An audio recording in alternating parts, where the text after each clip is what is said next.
निकाल तोरी बहिन करा के लोहा टीना प्लास्टिक टूटल फूटल बाल्टी शीशा शीशी केस न तो संपापरी वाला हो जाई रेस। जल्दी जल्दी बउआ लोग निकला अपना अपना दुआरी न तो संपापरी वाला बढ़ जाइए गाड़ी तो बाद में खाई अपना बाप के गाड़ी।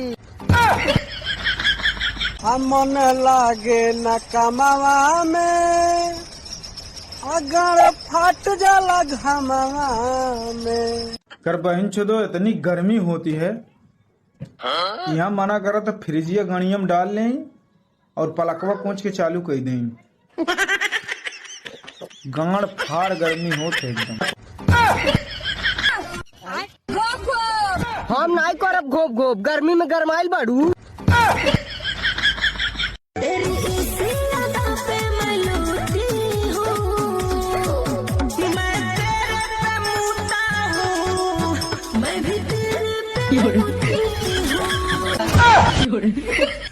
के बेटी के समझा ले आज के बाद अगर नजर आ गई तो मुंह में मुद दे। चोली के पीछे क्या है? चोली के पीछे तेरी दादी माँ किसे कह रहा? और सिविकल जहाँ से लिख रहा है छोड़ तुम्हें किसने है तुम सारे का सारे। आई एम सॉरी बाबू।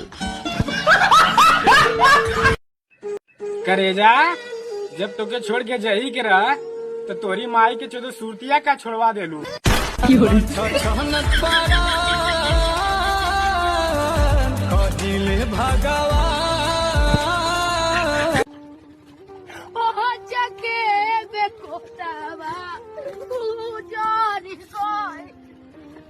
के कल ना जानी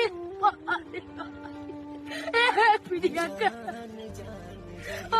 अरे बाप अरे काहे खाती दिल दगलू अरे कौन कर बहिन चोद कसूर कोई ना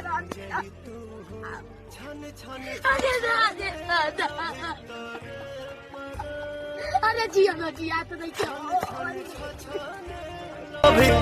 दिल के बाग में पतझड़ आई। रुको राजा, हो गइल बा प्यार। हमरा एक गलती के हमके इतना बड़ा सजा मत दो।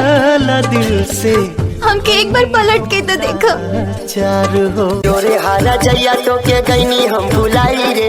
जोरे हारा जैया तो के गईनी हम भुलाई रे। कई के बेवफाई ते अपन माई लिहाली। अरे जोरे हारा जैया तो के गईनी हम भुलाई रे। जोरे हारा जैया तो के गायल भुलाई रे। जोरे हारा जैया तो के गायल भुलाई। छोड़े के सपना कैसे देख लिहला हमरा छोड़े के। अरे ज्यादा सपना थोड़ी सा छोला ऐसे छोड़ के चला जावे हो देवर रे हमका। अरे नहीं हो रे हमारे भाई हम बोल चल रही है। हम देवर के बिना हम जी नहीं सके एको सेकंड। तू एको सेकंड हम जी नहीं पाई एको सूत एको एमएम। जान का अपन मन से दू छोड़ा इनके पड़ जाए लेकिन हम देवर का ना छोड़ब। देखा भौजी मन से दू गई ना भाड़ में आज जे देवर भौजाई के बीच में बोल दी कसम से कहता नहीं गोली मार दे उनकर गाड़ में।